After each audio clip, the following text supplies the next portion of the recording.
Welcome back. એક breaking news મળી રહ્યા છે હોકીમાં ચક દે ઇન્ડિયા। જી હા, પેરિસ ઓલિમ્પિક્સમાં ભારતે જીત્યો છે બ્રોન્ઝ મેડલ।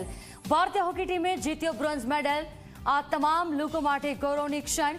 સ્પેનને 2-1 થી હરાવી કબજે કર્યો છે બ્રોન્ઝ મેડલ। પેરિસ ઓલિમ્પિક્સમાં ભારતના ખાતામાં આવ્યો ચોથો મેડલ। ટોક્યો ઓલિમ્પિક્સમાં પણ ભારતીય હોકી ટીમે જીત્યો હતો બ્રોન્ઝ મેડલ। જો કે ફરીવાર પેરિસ ઓલિમ્પિકમાં ભારતે બ્રોન્ઝ મેડલ જીત્યો છે। અમારી સાથે સંવાદદાતા ધવલ ગોકાણી જોડાયા છે। ધવલ, ટોક્યો ઓલિમ્પિક્સમાં પણ ભારતીય હોકી ટીમે બ્રોન્ઝ મેડલ પોતાના નામે કર્યો હતો। જો કે પેરિસ ઓલિમ્પિકમાં ભારતના નામે આ ચોથો મેડલ આવ્યો છે।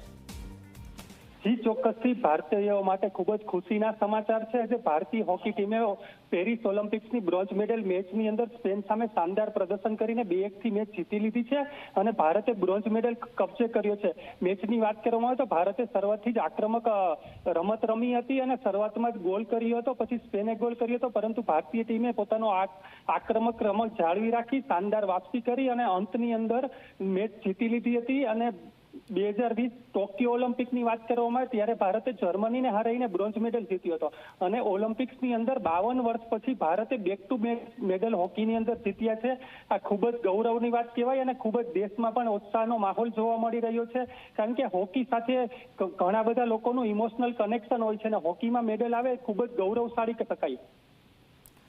બિલકુલથી આભાર આપનો તમામ જાણકારી માટે।